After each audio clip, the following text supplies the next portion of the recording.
আমি মেজর জায়েদ, ময়মনসিংহ সদর ক্যাম্পের ক্যাম্প কমান্ডার। আমি ৭৭ ব্রিগেডের অধীনস্থ ১৩ বিয়ের আন্ডারে আমাদের এই অভিযানটা পরিচালিত হয়।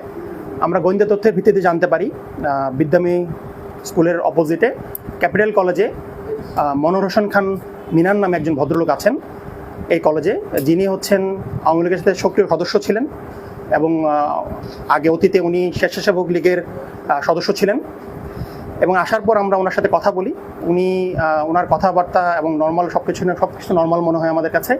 পরবর্তীতে আমাদের গোয়েন্দা তথ্যগুলো এবং ওনার যে সামাজিক যোগাযোগ মাধ্যমগুলো আছে, হোয়াটসঅ্যাপ, টেলিগ্রাম এবং অন্যান্য অ্যাপসগুলো আছে, বিভিন্ন নাম না জানা অনেকগুলো অ্যাপস আছে, এই জিনিসগুলো আমরা একটু ঘাটাঘাটি করে দেখতে পারি আমাদের যে গোয়েন্দা তথ্য ছিল এবং ওনার সাথে ওনার ওতপ্রোতভাবে উনি জড়িত ছিলেন। এবং আমরা যেটা ধারণা করছিলাম উনি ময়মনসিংহ সদরের এবং ময়মনসিংহ জেলার আওয়ামী লীগকে পুনর্গঠিত করার কাজ করছেন, উনি চেষ্টা করছিলেন।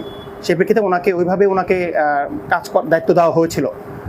আমরা ওনাদের ওনাদের মোবাইল ডিভাইসটাকে এবং ওনার জব্দর যা যা পাওয়া গিয়েছে সেটা আমরা পুলিশের কাছে হস্তান্তর করেছি। পুলিশ বাকি কাজগুলো করবে, আইনের কী ব্যবস্থা নেওয়া যায় সে অনুযায়ী পুলিশ বাকি কাজগুলো করবে।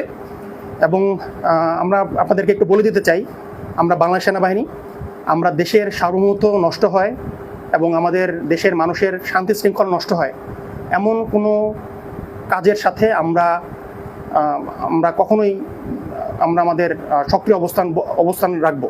আমরা কারো কোনো ধরনের এই ধরনের কার্যক্রম মেনে নিব না।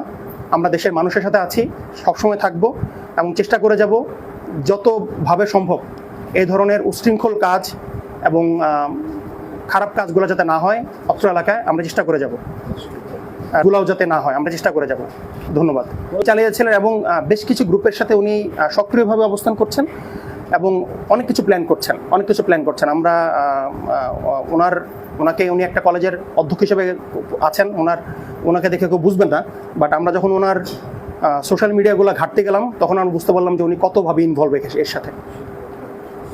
আমরা ওইভাবে বলতে পারবো না, এখনই বলতে পারবো না যে যতক্ষণ না পর্যন্ত ওনাকে জিজ্ঞাসাবাদ না করা হচ্ছে, সে একই সাথে ওনার ডিভাইসটাকে আমরা ফরেন্সিকে ভালোভাবে যাচাই বাছাই না করা হচ্ছে, কিছু তথ্য আমরা এখনই দিতে পারছি না আপনাদের।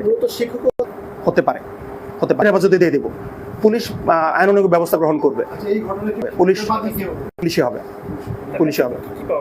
আমরা এখন পর্যন্ত টাকা পেয়েছি, বাট টাকাগুলো হচ্ছে কলেজ, যেহেতু কলেজের ফর্ম ফিল আপের টাকাগুলো আছে, আমরা এই টাকাগুলো অন্যান্য টিচার যারা আছে তাদেরকে হেফাজতে দিয়ে যাচ্ছি, ওই ব্যাংক অ্যাকাউন্টে যাতে ওইভাবে জমা হয়ে যায়।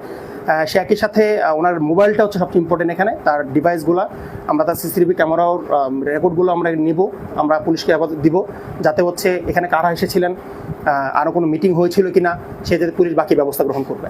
পাশাপাশি ছিলাম, এই কারণে আমাদের অনেক টাইম লাগলো, কারণ অনেক ছেলেরা আসছিল, তারা হচ্ছে ওই ফর্ম ফিল আপের কাগজগুলো নিতে আসছিল, রেজিস্ট্রেশন কার্ড নিতে আসছিল।